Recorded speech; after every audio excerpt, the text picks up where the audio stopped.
Gonflement et rougeur, surtout au niveau du gros orteil.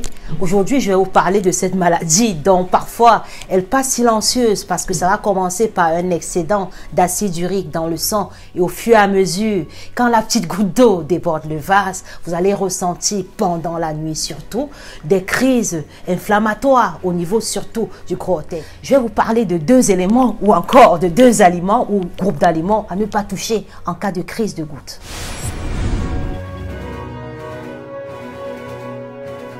La goutte est une arthrite inflammatoire. C'est une maladie chronique due à la présence de l'excès d'acide urique dans le sang.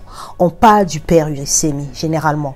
Les microcristaux d'acide urique peuvent alors se déposer dans les articulations et sur les tissus qui l'environnent. Donc vous allez voir généralement qu'il y a comme des boules en fait au niveau de l'endroit où vous avez mal. Les microcristaux d'acide urique peuvent alors se déposer dans les articulations et les tissus qui l'entourent.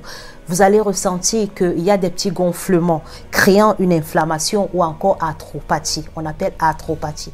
Vous allez ressentir qu'à l'endroit, ce n'est pas comme les œdèmes vraiment, mais vous ressentez des gonflements un peu irréguliers en fait. Donc, tout d'abord, je vais vous recommander quand vous ressentez qu'il y a quelque chose qui ne va pas au niveau de votre santé, allez vous faire consulter parce que je déconseille l'automédication et même si ici on parle d'alimentation, oui, je suis votre nutritionniste qui vit en France pour ceux qui ne me connaissent pas encore. Ici, je suis spécialiste en tous les régimes de santé et de rééducation alimentaire et je vous parle de votre santé. Je ne vous prends pas pour des salades, pour vous raconter des patates. Donc, installez-vous confortablement, partagez pour taguer vos proches, partagez des informations fiables et surtout installez-vous parce que ça va de votre vie, ça va de votre bien. Aujourd'hui, je vais vous parler de gouttes, mais pas vraiment parce que j'en avais déjà parlé. Vous retrouverez des vidéos dans ma chaîne. Aujourd'hui, je vais surtout et pour tout vous donner deux aliments. Donc, quand vous ressentez les crises, parce que là, cette semaine, il n'y a eu que ça. Tellement de personnes à cause des repas un peu abusés. Voilà, ils se sont retrouvés dans les crises de gouttes parce que l'acide urique a débordé, la petite goutte d'eau a débordé le vase et je vais vous donner deux aliments arrêtés d'urgence. Asseyez-vous confortablement. Alors, quand vous ressentez qu'au niveau du gros orteil, vous avez cette rougeur, parfois même des gonflements et qu'il y a une forte inflammation, surtout pendant la nuit, vous avez cette crise qui vous empêche de dormir, vous avez très mal aux pieds, vous vous demandez si c'est simplement une rétention d'eau, est-ce que vous avez un peu la tension? Bon, allez déjà vous faire consulter pour avoir votre diagnostic et si vous n'avez pas les moyens de vous faire consulter par un nutritionniste, venez écouter ce que je vais vous dire par rapport à votre régime.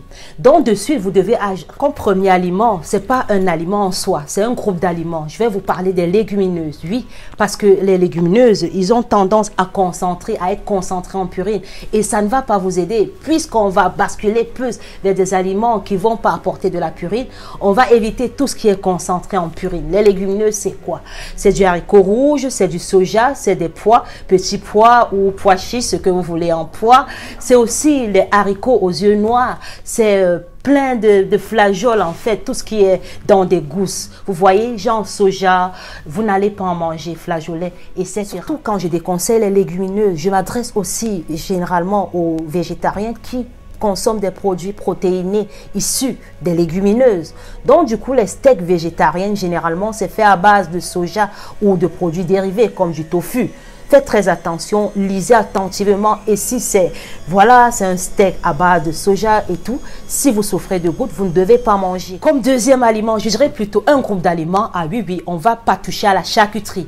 C'est quoi la charcuterie? C'est tout ce qui est de saucisses, merguez, c'est tout ce qui est de saucisson, pâté de foie, tout ce que vous voulez parce que c'est vachement concentré en acides gras saturés, concentré en cholestérol et ça fait partie des aliments qui vont vous empêcher toute élimination globale, même de l'acide urique en fait parce que chaque jour on a besoin d'éliminer l'acide urique et si on a beaucoup de substances riches en acides gras saturés dans l'alimentation, ça peut également nuire à cette élimination. Normalement dans le corps, quand on consomme des aliments au quotidien, toute dégradation issue de la purine doit être éliminée et les acides gras saturés dont la charcuterie contient va freiner cette élimination. Donc c'est à proscrire, vous ne devez en aucun cas toucher à la charcuterie, laissez tout derrière, ça ne vous aidera va pas. Que ce soit jambon, saucisson, pâté de foie, foie gras, peu importe, c'est pas pour vous. Qu'il s'agit de la charcuterie ou encore des légumineuses, vous ne devez surtout pas prendre aussi des dérivés parce que vous avez aussi des produits dérivés de la charcuterie. Voilà, des repas consommés à base de foie gras, par exemple de saucisses. On sait très bien, rogaille, saucisse, etc. Vous ne devez pas en manger. C'est comme un jardin potager. Ça se cultive. À bientôt.